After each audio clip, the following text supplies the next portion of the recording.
Question: what is a shit test anyway, and how do I handle them? Now, this is a great question because this is an area that so many people misunderstand in game. Now, let's start out with what a shit test isn't. A shit test is not a rejection, and a shit test is not a flat out insult.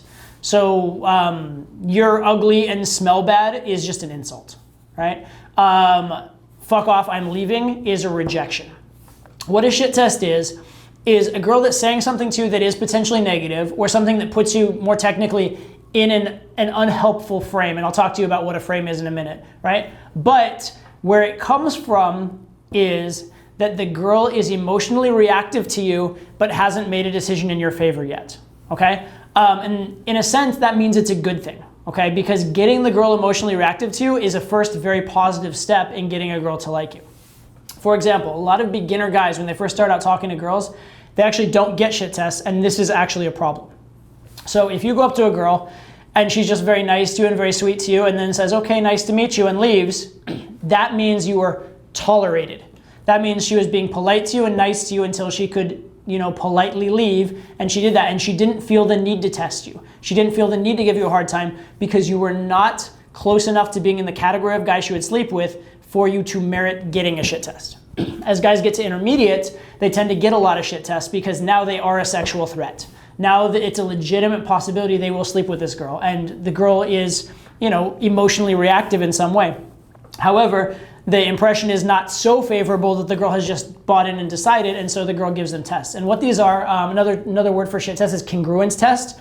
It's a test of whether you are going to live up to what you've promised. So you've gone in and you've been maybe a cocky guy, or you've been a guy that's shown some attractive qualities, but it's very, very easy to fake attractive qualities. It's very, very easy to go up and have a cute pickup line. It's very, very easy to act confident in the face of no bad response, right? The Mike Tyson line, everybody has a plan until they get punched in the face.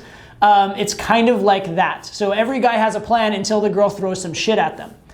That moment when the guy gets a shit test is going to tell the girl a lot about him. If he can handle it, she'll start to believe he's the real deal because it's an honest signal. It's harder to fake passing a shit test than it is to fake being confident in the first place. If the guy fails the shit test, that's going to be an honest signal he was full of shit, that he wasn't as attractive a guy as she thought, and then that's going to hold back his efforts of actually, getting a good relationship with her, seducing her, et cetera, okay?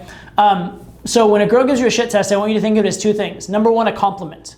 It means she's emotionally reactive to you. Number two, it's an opportunity. Because if you pass that shit test, her level of attraction for you is gonna go way, way, way up. In fact, what's a lot harder to deal with than a shit test is what we call the hot girl blasé, which is when they just kind of like quietly tolerate you or quietly don't tolerate you, but they don't give you a shit test, they don't give you something to work with, okay? So shit tests are good. Now, how do you handle shit tests? Well, the first thing to do is don't mess up. Okay, so in order to pass a shit test, level one is non-failing the shit test. What that means is not getting emotionally reactive, not getting defensive, not getting combative, not having a negative resulting action as a result of the shit test. So an example of non-failing a shit test, I had a friend in Los Angeles who was very, very good at game, and he had a phrase that worked to non-fail any shit test. So if the girl gives him a shit test, his response was, yeah, I have no response for that. Can we just be normal now? Okay, so it's not brilliant, it's not incredible, it's not showing you as the coolest guy in the world, but what it is saying is, I don't care that much that you shit tested me. I'm secure enough in myself to not be emotionally reactive to that, and I'm actually kind of pointing out the fact that you're being weird by giving me a shit test, right? So you are actually putting the girl on the spot a little bit. Now, problems with that, you can't say that's every single shit test. You get shit tested 4 times in a set and you say, yeah, I have no response for that, can we be normal 4 times? It starts to look pretty weird. That's number one. Number two, remember I said a shit test is an opportunity? You're not maximizing that opportunity, but at the very least, you're not failing the shit test, you're not losing because of that opportunity. So that's non-failing a shit test.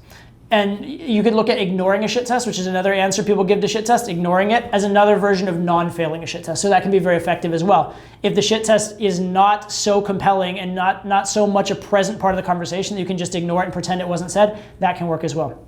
However, there are 2 really amazing ways to pass a shit test that will put you at a higher level, okay? And those are agree and exaggerate and misinterpret. So agree and exaggerate, basically you're gonna take whatever the frame, I told you we'd get back to it, whatever the frame of a shit test is, and you're going to point out the ridiculousness of it. So what is a frame? A frame is really what a shit test is all about. A frame is the assumptions underlying a conversation that dictate its meaning. So if you walk up to a girl, she might have the frame that here's this guy hitting on me, which puts you at a lower value. You might have the frame, this amazing guy is talking to her and she's lucky for this opportunity, which would put you at higher value, right? And so what's gonna happen is you have a frame, she has a frame, those frames are in conflict. And really what the shit test is about determining who has the stronger frame, determining which frame is going to be the frame you're both gonna agree to in having this conversation, having this interaction, because unless there's agreement, there is no interaction, okay? So what you're doing sometimes is you're taking the negative frame she's putting you in and you're showing one, I'm okay with it, and two, you're pointing out the ridiculousness. So an example of this, say a girl gave you the common shit test. Is that your line? Do you say that to all the girls or do you say it to every girl?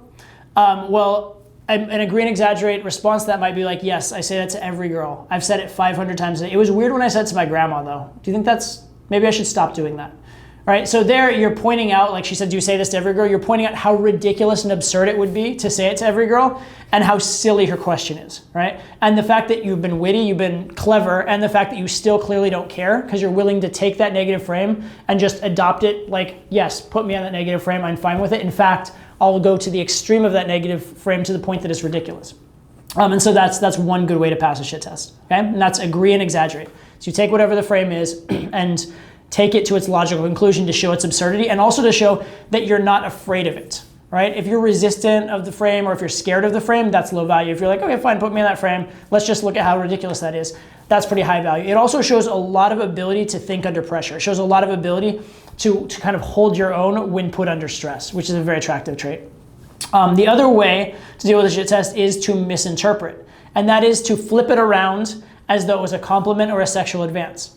So for example, a girl might say like, that's a really weird shirt you're wearing, right? And you could say like, hey, stop looking at my body, my eyes are up here, right? So you're misinterpreting her sort of negative comment to you as though the reason she saw your shirt was because she's checking out your body, i.e. she must be attracted to you sexually, right? And so in that case, you're changing the underlying meaning of what she said. And in that case, she either has to go with your meaning or she can start trying to explain herself. And if she's trying to explain herself, she's being the try-hard one, she's being the reactive one, and you have higher value in the interaction in any case. Okay, so those are two ways to pass, agree and exaggerate and misinterpret. The third way to pass, or at least to non-fail, is to just ignore or sidestep the shit test, and that can work as well.